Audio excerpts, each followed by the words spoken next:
हम लोग structure of atom से क्वेश्चन सॉल्व कर रहे हैं और हमारा एम ये है कि आपको हर टॉपिक से जो है दो चार क्वेश्चन प्रैक्टिस कराए, जिससे कि आपका वो टॉपिक का कॉन्सेप्ट क्लियर हो जाए और आप अपने आप जब क्वेश्चन करने बैठे तो आप आसानी से कर पाए। और यहाँ पे जब आप क्वेश्चन सॉल्व करेंगे तो आपको उसको कैसे सॉल्व करना है ये चीजें पता चल जाएंगी, तो आपका अप्रोच सही हो जाएगा और आप अच्छे से क्वेश्चन सॉल्व कर पाएंगे। चलिए शुरू करते हैं। Identify the correct statement. इसमें से करेक्ट स्टेटमेंट आइडेंटिफाई करना है। कभी कभी क्वेश्चन में इनकरेक्ट दे दिया रहता है, तो आपको ये बहुत ध्यान से पढ़ना होता है कि करेक्ट लिखा है कि इनकरेक्ट लिखा है। Quantum number N L M S are obtain arbitrarily. तो क्या इसका बिना किसी तर्क के क्वांटम नंबर को हम ऐसे ही लिख देते हैं एन एल एम एस? नहीं। क्वांटम नंबर को हम लोग जो है उसके एनर्जी लेवल के हिसाब से ऑब्टेन करते हैं, उसके शेप के हिसाब से करते हैं। तो अगर यहाँ नॉट लिखा रहता तो ये सही हो जाता, लेकिन यहाँ पे क्या लिखा है कि ऐसे ही बिना तर्क के ही कर दिया, ऑब्टेन कर लिया जाता है, तो ये चीज इसमें गलत हो गया। All quantum numbers n L M s for any pair of electron or are in an atom can be identical under special circumstances। तो कह रहा है कि n L M s, n क्या है? Principal quantum number. एल क्या है? Azimuthal quantum number. और एम क्या है? Magnetic quantum number. और एस क्या है? Spin quantum number. कह रहा है कि इसमें जो पेयर्स ऑफ किसी एटम के जो पेयर्स ऑफ इलेक्ट्रॉन है वो आइडेंटिकल हो सकते हैं किसी स्पेशल सर्कमस्टेंस में, तो नहीं हो सकते। पॉलीज का एक्सक्लूजन प्रिंसिपल कहता है कि कोई भी दो इलेक्ट्रॉन की जो एनर्जी है वो सेम नहीं हो सकती है, ठीक है, अगर एक ही ऑर्बिटल में है। और कोई भी एटम के जो इलेक्ट्रॉन है उनकी चारों क्वांटम नंबर सेम नहीं हो सकते, ठीक है। एन एल एम एस अगर तीन सेम हो गए तो एस अलग हो जाएगा। एस में एक अगर हम भरते भी हैं तो अगर इसमें फिल करते हैं तो एक अगर प्लस हाफ है तो दूसरा वाला अपोजिट स्पिन में माइनस हाफ होता है। तो किसी की अगर तीनों सेम हो गया तो स्पिन क्वांटम नंबर ही उसका चेंज हो जाएगा। तो इसमें किसी भी सर्कमस्टेंसेस में आइडेंटिकल नहीं होंगे, तो इसलिए भी ये भी क्या हो गया? गलत हो गया। All quantum numbers n, l, m, s may not be required to describe an electron of an atom। कह रहा है सभी क्वांटम नंबर में इन चारों की जरूरत नहीं होती किसी एटम को डिस्क्राइब कर, किसी एटम के इलेक्ट्रॉन को डिस्क्राइब करने के लिए इन चारों की जरूरत पड़ती है, ठीक है, बिना इसके वो डिस्क्राइब ही नहीं हो पाता। All quantum numbers n L M S are required to describe an electron of an atom completely. किसी एटम के इलेक्ट्रॉन को कंप्लीटली डिस्क्राइब करने के लिए हमें इन चारों क्वांटम नंबर की जरूरत पड़ती है, तो ये ऑप्शन राइट है। Maximum number of electron in a subshell with L equal to 3 and N equal to 4 is. कह रहा है कि L3 है तो कौन सा सबसेल होगा? कौन सा सबसेल होगा? एफ सबसेल होगा। तो एफ सबसेल में पूछा है कि मैक्सिमम नंबर ऑफ इलेक्ट्रॉन कितने होंगे, तो हमें पता है कि इसके लिए मैक्सिमम नंबर ऑफ इलेक्ट्रॉन के लिए अगर हम एफ सबसेल पे ऑर्बिटल निकालें तो कितना होता है? 2l+1 होता है, जहां पे हमें एल की वैल्यू दी गई है 3, ठीक है, +1 कर देंगे, 2 3 जा 6 +1 7। और एक ऑर्बिटल में दो इलेक्ट्रॉन होते हैं, तो 7 ऑर्बिटल में कितने इलेक्ट्रॉन हो जाएंगे? 14। कौन सा ऑप्शन सही हो जाएगा? ए वाला। No two electron in an atom will have all the 4 quantum number same. कह रहा है कि किसी भी एटम में दो इलेक्ट्रॉन जो है वो कभी भी उनके चारों क्वांटम नंबर यानी कि एल यानी कि principal quantum number, l l यानी कि एजमूथल क्वांटम नंबर, और एम यानी कि मैग्नेटिक क्वांटम नंबर, और एस यानी कि स्पिन क्वांटम नंबर, ये चारों क्वांटम नंबर सेम नहीं हो सकते। ये किसने कहा था? तो हमें पता है कि पॉलीज एक्सक्लूजन प्रिंसिपल पॉलीज ने कहा था, लेकिन अगर हम देखें अनसर्टेनिटी प्रिंसिपल क्या कहता है? अनसर्टेनिटी प्रिंसिपल कहता है किसी भी टाइम पर, एक सेम टाइम पर अगर हम इलेक्ट्रॉन की पोजीशन निकालना चाहें एग्जैक्ट पोजीशन निकालना चाहे और एग्जैक्ट मोमेंटम, तो एक ही समय पर हम एग्जैक्ट नहीं निकाल सकते, ठीक है। निकाल सकते हैं लेकिन एग्जैक्ट निकालना इम्पॉसिबल होता है। पॉलीज का एक्सक्लूजन प्रिंसिपल क्या कहता है कि कोई भी इलेक्ट्रॉन एटम में, किसी भी एटम में कोई भी इलेक्ट्रॉन, उसका चारों क्वांटम नंबर सेम नहीं हो सकता। अगर कोई सेम ऑर्बिटल में है तो एन एल एम तो सेम हो जाएगा लेकिन स्पिन अलग अलग हो जाएगी। अगर एक की स्पिन प्लस हाफ है तो दूसरे की माइनस हाफ हो जाएगी। हॉर्न्स रूल क्या कहता है, किसी भी ऑर्बिटल में एक इक्विवेलेंट एनर्जी के जो इलेक्ट्रॉन होते हैं वो अनपेयर रहेंगे, ठीक है। कभी भी उनकी पेयरिंग नहीं होगी, जो जिनकी भी पेयरिंग होगी वो इक्विवेलेंट एनर्जी नहीं होगी। और जब हम पेयरिंग करेंगे तो पहले हम पूरा पहले हाफ फिल कर लेंगे, उसके बाद तब हम जा करके पेयरिंग करते हैं, ठीक है। अबाउ प्रिंसिपल क्या कहता है, अबाउ प्रिंसिपल कहता है कि हम जब इलेक्ट्रॉन की फिलिंग करेंगे तो हम किसके हिसाब से करेंगे, पहले लोअर एनर्जी से हायर एनर्जी में जाएंगे, एन प्लस एल के हिसाब से करेंगे, ठीक है। मान लीजिए कि कोई इलेक्ट्रॉन हमें फिल करना है 3s का है, 3, इसमें एन कितना है 3 है, और एस के लिए एल की वैल्यू कितनी होगी 0 होगी। तो इसके हिसाब से हम क्या करेंगे ऑर्बिटल की फिलिंग करेंगे, ठीक है। अगर मान लीजिए n प्लस एल की वैल्यू दोनों सेम आ जाती है, जैसे कि मान लीजिए कि 2p और 3s, इन दोनों की अगर वैल्यू निकालेंगे n और s की, तो n प्लस एल की तो दोनों की सेम आएगी। जैसे कि मान लीजिए कि इसके लिए तो n 2 है और l कितनी होगी, p के लिए 1 होती है, तो इसके लिए भी 3 आ गई, और इसके लिए भी कितना आ जाएगा 3 आ जाएगा।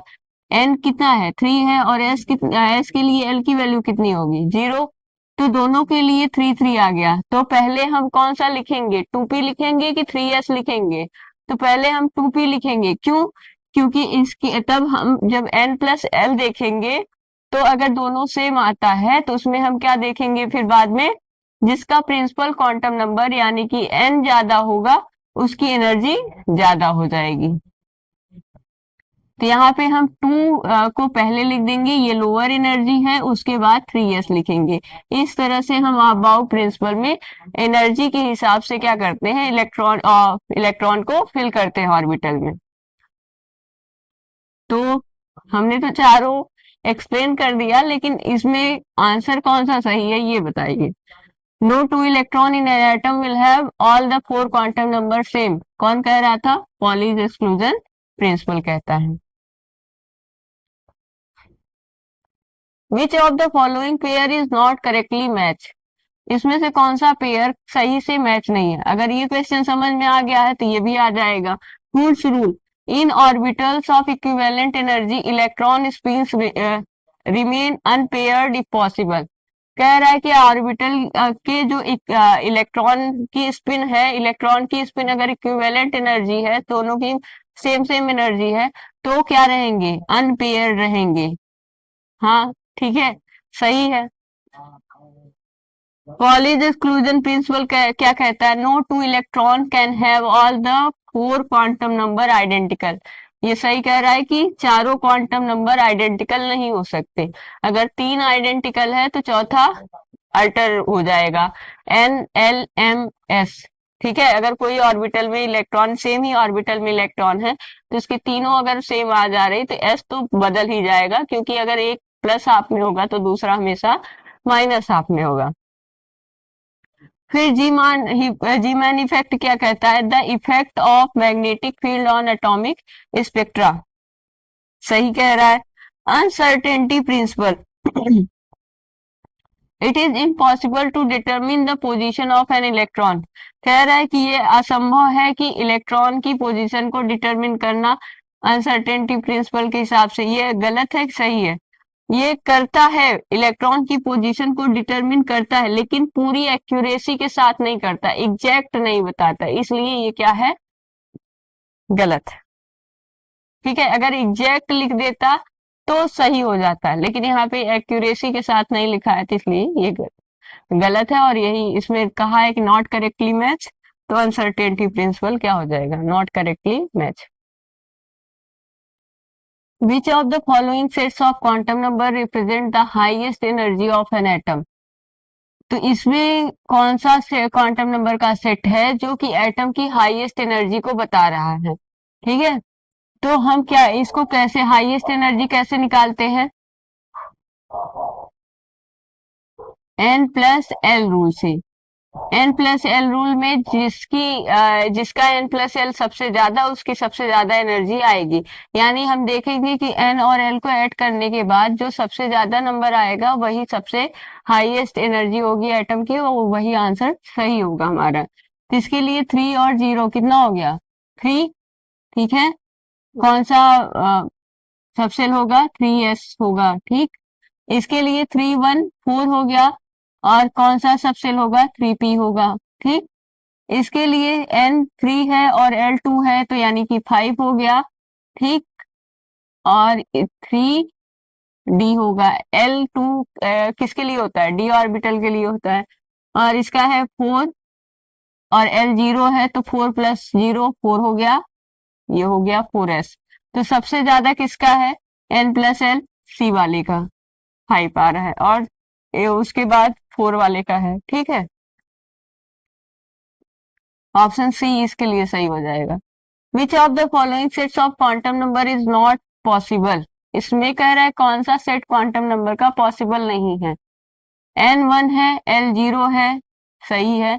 मैग्नेटिक क्वांटम नंबर 0 है, एम एस माइनस हाफ, ये सही है। ठीक है, ये पॉसिबल है। एन 1 है, एल भी 1 है। एन अगर 1 है तो एल की वैल्यू उससे कम होती है एक। ठीक है, तो यहाँ पे ये 0 रहता तो सही हो जाता, ये गलत हो जाएगा, यही इसके ऑप्शन के लिए सही है। यहाँ एन 2 है, एल 1 है, यहाँ एन 3 है, एल 1 है, ये सही है, लेकिन यहाँ सेम सेम दे दिया है जो कि सही नहीं है। The orbital diagram in which above principle is violated is. कौन सा ऑर्बिटल डायग्राम में जो है अबाव प्रिंसिपल वायलेट कर रहा है। तो अबाव प्रिंसिपल के हिसाब से हम एन प्लस एल के हिसाब से भरेंगे। तो पहले एनर्जी के हिसाब से भरेंगे, 2s और 2p। ठीक है, 2s के लिए कितना n प्लस 1 आ रहा है, एन प्लस एल आ रहा है 2 प्लस 0 2, और 2p के लिए 2 प्लस 1 3। तो पहले हम 2s में भरेंगे फिर 2p में, ये सही है। ठीक है, हुम्स रूल के हिसाब से गलत है, लेकिन अबाव के हिसाब से सही है। ठीक, अब इसको देखते हैं, इसमें 2 और 3 ये भी सही है। यहाँ देखते हैं कि पहले इसको हम क्या किए, पहले हाफ भरे हैं, फिर पहले 2s को पूरा ना भर के 2p में चले गए हैं। तो इसलिए ये क्या है, ये वायलेट कर रहा है कि पहले n प्लस एल के हिसाब से पहले 2s में फुल्ली फिल कर लेना चाहिए था, उसके बाद 2p में जाना चाहिए था, क्योंकि 2s की वैल्यू n प्लस एल कितना आ रहा है, एनर्जी 2 आ रहा है, और 2p के लिए कितना आता है, 3 आता है। तो पहले 2 वाले को फुल्ली फिल कर लेंगे, तब 2p वाले में फिल करेंगे।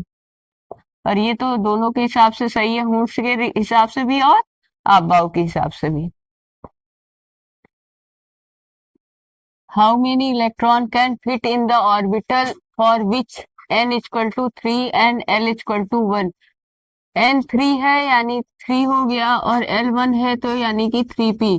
3p में पूछ रहा है 3p ऑर्बिटल में कितने इलेक्ट्रॉन होंगे। तो ऑर्बिटल में, एक ऑर्बिटल में दो ही इलेक्ट्रॉन हो सकते हैं। अगर सबसेल पूछा होता 3p मतलब सब p सबसेल में कितने इलेक्ट्रॉन होंगे, तो आप 6 भर देते, लेकिन ऑर्बिटल का पूछा है तो एक ऑर्बिटल में कितने होते हैं, मैक्सिमम 2 ही हो सकते हैं। ठीक, विच of the following electronic configuration has maximum energy. इसमें कह रहा है किस इलेक्ट्रॉनिक कन्फिग्रेशन में सबसे ज्यादा एनर्जी है। 3s 3p 3d। यहाँ 3s में 2 भरा है, 3p में 3, और 3d में 2 है। ठीक है, और यहाँ 3s में 2 है, 3p में 3 है, और 3d लाइन से भरा ही नहीं। ठीक है, और 3 में क्या दिया है, 3s में फिल किया है, 3p में, 3d में नहीं है। डी में क्या है, 3s में 2 है, 3p में 3 है, और 3d में 1 है। तो हमें पता है कि यहाँ पे क्या होता है, एक्साइटेड स्टेट में अगर कोई इलेक्ट्रॉन भरे जाते हैं तो उसकी एनर्जी ज्यादा होती है देन किससे, ग्राउंड स्टेट से। यहाँ डी और बी और सबसे कम एनर्जी एस की होती है, एस से ज्यादा पी में, पी से ज्यादा डी में और डी से ज्यादा एफ में। तो यहाँ डी में दो इलेक्ट्रॉन है और यहाँ डी में 1 इलेक्ट्रॉन है और किसी में डी में इलेक्ट्रॉन नहीं है। ठीक है, तो ये वाला ऑप्शन, यहाँ पे डी में ज्यादा इलेक्ट्रॉन है तो ये वाला ऑप्शन राइट हो जाएगा। The maximum number of electron in a subshell is given the expression.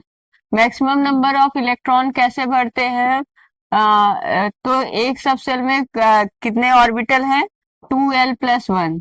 ठीक है, और मैं एक ऑर्बिटल में 2 इलेक्ट्रॉन, तो इसको 2 से मल्टीप्लाई कर देंगे तो 2 2 4l और 2 1 2, तो 4l+2 हो जाएगा। ठीक है, ये वाला एक्सप्रेशन सही है।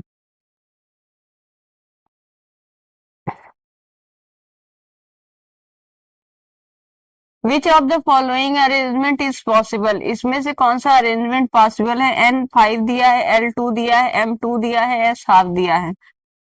तो ये तो सही है, n5 है, l2 है, यानी कि n से हमेशा l छोटा रहता है और m क्या होता है, m होता है -l2 + l।